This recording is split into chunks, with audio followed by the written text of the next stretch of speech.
Hello बच्चों, तैयार हो जाओ इकोनॉमिक्स को easy, interesting, engaging, real life और रिलेटेबल एग्जाम्पल के साथ समझने के लिए मेरे साथ। और आज हम लोग पढ़ रहे हैं मैक्रो इकोनॉमिक्स का second chapter, basic concept of macro economics.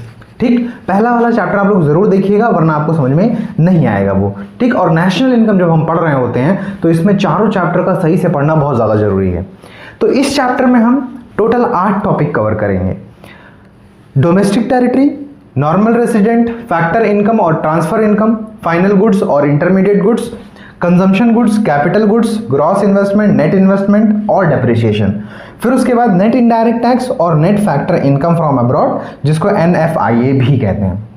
तो एक एक टॉपिक इसमें से उठाएंगे और उसको पढ़ते चले जाएंगे बहुत आसानी से और बहुत मक्खन की तरह समझ में आएगा आपको। ठीक है, तो पहला टॉपिक पढ़ते हैं, डोमेस्टिक टेरिटरी। आइए देखिए, डोमेस्टिक टेरिटरी का मतलब क्या होता है, पढ़िए जरा। Domestic territory means the political boundary of a country, कि मतलब ये जो हमारी कंट्री है इंडिया, इसकी जो ये बाउंड्री है, जो इसका ये बॉर्डर है, इसके अंदर जितनी भी चीज़ें आती हैं वो सब हमारी डोमेस्टिक टेरिटरी का पार्ट है, वो सब हमारी डोमेस्टिक टेरिटरी का पार्ट है। लेकिन लेकिन लेकिन इसके साथ आपको ये भी जानना पड़ेगा कि ऐसी बहुत सारी चीज़ें हैं जो इस बाउंड्री के बाहर हैं लेकिन फिर भी वो हमारी डोमेस्टिक टेरिटरी में आती हैं। सर क्या बोल रहे हो? सच्ची बोल रहा हूँ, समझो। जैसे मान लो एयर इंडिया का कोई जहाज़ है, अब वो पैसेंजर लेके उड़ा अमेरिका के लिए, अमेरिका गया, अब वहाँ खड़ा हुआ है। अब मुझे ये बताओ कि वो जो जहाज़ है वो अमेरिका का है या इंडिया का है? सर वो तो इंडिया का है। वही तो मैं आपसे कह रहा हूँ कि ऐसी बहुत सारी चीज़ें हैं जो इंडिया के बाहर हैं लेकिन स्टिल वो हमारे कंट्री की हैं। आई बात समझ में? एट द सेम टाइम ऐसी बहुत सारी चीज़ें हैं जो इंडिया के अंदर हैं लेकिन वो हमारी डोमेस्टिक टेरिटरी का पार्ट नहीं है।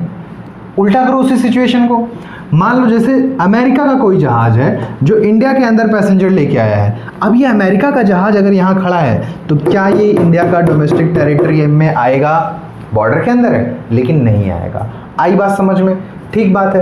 तो ये हमें समझना पड़ेगा कि ऐसी कौन कौन सी चीज़ें हैं जो इंडिया के बाहर हैं लेकिन फिर भी वो हमारे डोमेस्टिक टेरिटरी में आएंगी। देखिए क्या क्या आएगा, शिप्स एंड एयरक्राफ्ट। कोई भी जहाज, चाहे वो पानी वाली हो चाहे वो हवाई जहाज हो, अगर वो इंडिया के बाहर है उससे फर्क नहीं पड़ता, वो इंडिया के ही डोमेस्टिक टेरिटरी में आएगा। चाहे एयर इंडिया का जहाज हो, चाहे कोई सेना का विमान हो, कुछ भी हो, भले ही वो दूसरे कंट्री में है लेकिन वो आएगा हमारी डोमेस्टिक टेरिटरी के अंदर। दूसरा, fishing vessels, oil and natural gas rigs. Fishing vessels, देखिए तमिलनाडु का इलाका है तो यहाँ से ना बहुत सारे जो लोग होते हैं वो मछली मारने के लिए कई बार थोड़ा दूर दूर चले जाते हैं पानी में। अब ये बताओ कि क्या ये जो जहाज़ है क्या ये इंडिया का डोमेस्टिक टेरिटरी में नहीं आएगा? आएगा सर, बिल्कुल आएगा। तो वही तो मैं कह रहा हूँ आपसे, कोई भी फिशिंग वेजल हो या oil and natural gas rigs, वो होते हैं ना जहाँ पर समुद्र से तेल निकाला जाता है, तो वहाँ पर बहुत बड़ा एक बेस बना होता है, तो वो भी भले ही हमारी कंट्री के बाहर हो लेकिन वो आएगा हमारी ही डोमेस्टिक टेरिटरी के अंदर। तीसरा, एम्बेसीज एंड कॉन्सुलेट्स। सर ये एम्बेसीज क्या होती हैं, कॉन्सुलेट्स क्या होती हैं? देखिए एम्बेसी क्या होता है बेटा, हर देश चाहता है ना कि उसके जो रिलेशन हो वो दूसरे देशों से अच्छे हों। जैसे हम इंडिया हैं तो हम चाहेंगे कि हमारे जो रिलेशन हो वो अमेरिका के साथ अच्छे हों। ठीक है, तो इसके लिए हम क्या करेंगे, इसके लिए हम अमेरिका के अंदर बेटा अपना एक ऑफिस बनाएंगे। ठीक, और अपने इंडिया का कोई अधिकारी यहाँ बिठा देंगे। इसी को हम लोग बोलते हैं एम्बेसी। क्या बोलते हैं? एम्बेसी। ठीक है, तो ये बेसिकली क्यों बनाए जाते हैं? ताकि उस कंट्री के रिलेशन हमारी कंट्री से अच्छे हों। और ऐसी एम्बेसी हर कंट्री में हमारी बनी रहती है, चाइना के अंदर, रसिया के अंदर, फ्रांस के अंदर, जापान के अंदर, हर एक कंट्री के अंदर इंडिया के अधिकारी जो है बैठे रहते हैं ताकि उस कंट्री से जो है रिलेशन अच्छा हो। अच्छा सर, कॉन्सुलेट क्या होता है? देखो एम्बेसी जो है, जैसे मान लो अमेरिका के अंदर न्यूयॉर्क के अंदर है, एक शहर में। ठीक है, अब अगर इसी एम्बेसी के अलग अलग शहरों में अलग अलग ब्रांचेस बना दिए जाएं तो उसको हम लोग कॉन्सुलेट बोलते हैं। आगे बात समझ में? ठीक, तो सिंपल सी बात है, बस इतना जान लीजिए कि एम्बेसी का काम होता है उस देश का रिलेशन हमारे देश से अच्छा रखना, ताकि अगर कल को कोई दिक्कत हो तो हम लोग कम्युनिकेट कर सकें। अब ध्यान से समझिए, मान लीजिए इंडिया का कोई एम्बेसी है, इंडिया का कोई अधिकारी है जो अमेरिका के अंदर बैठा है, तो वो जो एम्बेसी है, अब मुझे ये बताओ कि वो अमेरिका के डोमेस्टिक टेरिटरी में आएगा या इंडिया के डोमेस्टिक टेरिटरी में आएगा। सर इंडिया का आएगा, क्यों? क्योंकि सोचो उसमें तो आदमी बैठा है, वो कहाँ का है? इंडिया का। उसको जो सैलरी दे रही है वो कहाँ की गवर्नमेंट दे रही है? सर इंडिया की गवर्नमेंट दे रही है। तो अमेरिका के डोमेस्टिक टेरिटरी में कैसा आएगा? ठीक है, तो वो हमारी डोमेस्टिक टेरिटरी में आएगा। तो ये तीन चीज़ें आप देख लीजिए, कोई शिप हो या एयरक्राफ्ट हो कंट्री के बाहर भले हुए हो, हमारा है। फिशिंग वेसल हो या ऑयल गैस रिग्स हो, वो भी भले ही बाहर है लेकिन हमारी कंट्री में आएगा। एम्बेसी हो, कॉन्सुलेट हो या कोई मिलिट्री इस्टेब्लिशमेंट हो, भले ही वो कंट्री के बाहर है लेकिन वो हमारे ही डोमेस्टिक टेरिटरी में आएगा। आ गई बात समझ? अब हमने ये तो देख लिया कि कंट्री के बाहर कौन कौन सी चीज़ें हैं जो हमारी कंट्री की हैं। अब हमें ये देखना है कि कंट्री के अंदर कौन कौन सी चीज़ें हैं जो हमारी नहीं हैं। समझो, embassies and consulates of foreign country, जैसे मान लो अमेरिका है। अब अमेरिका की मान लो एम्बेसी है, एम्बेसी ऑफ अमेरिका इंडिया के डोमेस्टिक टेरिटरी में है। मुझे बताओ इंडिया के अंदर है कि नहीं है? इसमें सोचो जो अधिकारी बैठा होगा वो कहाँ का होगा? अमेरिका का होगा। इसको जो सैलरी मिल रही होगी कहाँ की गवर्नमेंट दे रही होगी? अमेरिका की गवर्नमेंट दे रही होगी। तो क्या ये एम्बेसी हमारी डोमेस्टिक टेरिटरी में आएगा? नहीं आएगा। ये भले ही हमारे कंट्री के अंदर है लेकिन हमारी डोमेस्टिक टेरिटरी में नहीं आएगा, ये अमेरिका की डोमेस्टिक टेरिटरी में आएगा। दूसरा, इंटरनेशनल ऑर्गेनाइजेशन जैसे WHO हो या UNO हो, भले ही हमारी कंट्री के अंदर हैं लेकिन ये हमारी डोमेस्टिक टेरिटरी में नहीं आएंगे। ये बात समझ में आ गई डोमेस्टिक टेरिटरी का? क्लियर हो गया कॉन्सेप्ट? ठीक बात है। चलिए अब हम लोग चलते हैं अगले टॉपिक की तरफ। देखिए नॉर्मल रेसिडेंट क्या होता है, पढ़िए बेटा। नॉर्मल रेसिडेंट का मतलब ये है कि it refers to an individual और an institution who ordinary lives in the country and who centre of economic interest, ये जो शब्द है वो ध्यान से देख लीजिएगा, centre of economic interest lies in that country. बहुत सिंपल शब्दों में समझाऊं आपको तो, नॉर्मल रेसिडेंट किसी कंट्री का, अगर आपको नॉर्मल रेसिडेंट बनना है कि जैसे मान लो कोई अमेरिका का आदमी है, ठीक, कोई अमेरिका का आदमी है, कोई अमेरिका का आदमी है, अब इस आदमी को इंडिया का नॉर्मल रेसिडेंट बनना है या रेसिडेंट बनना है। हम सिटीजन बनने की बात नहीं कर रहे हैं, उसके बारे में अभी बात करेंगे, ठीक है। अगर इस आदमी को रेसिडेंट बनना है, रेसिडेंट बनना ज़्यादा आसान है, सिटीजन बनना बहुत मुश्किल काम है, ठीक है। सिटीजन बनने के लिए बहुत पापड़ बेलने पड़ते हैं, रेसिडेंट बनना बहुत ईजी होता है। तो अगर किसी अमेरिका के आदमी को इंडिया का रेसिडेंट बनना है तो क्या करना पड़ेगा? बस उसको एक चीज़ पे ध्यान देना पड़ेगा, उसका यानी इसका जो सेंटर ऑफ इकोनॉमिक इंटरेस्ट हो वो इंडिया के अंदर होना चाहिए। Sir centre of economic interest क्या होता है, समझाओ तो। देखो सेंटर ऑफ इकोनॉमिक इंटरेस्ट का मतलब क्या है? Lives in that country more than 1 year, मतलब वो भारत के अंदर 1 साल से ज्यादा रहे, पहली शर्त। दूसरी, earn spend and accumulate wealth, और यहीं पर कमाए खाए खर्चा करे और अपने वेल्थ इकट्ठा करे। तो सेंटर ऑफ इकोनॉमिक इंटरेस्ट का मतलब 2 बातें हैं इसमें। पहला, 1 साल से ज़्यादा वो हमारे इंडिया के अंदर रहे। दूसरा, यहीं पर कमाए, यहीं पर खाए, यहीं पर खर्चा करे और यहीं पर प्रॉपर्टीज इकट्ठा करे।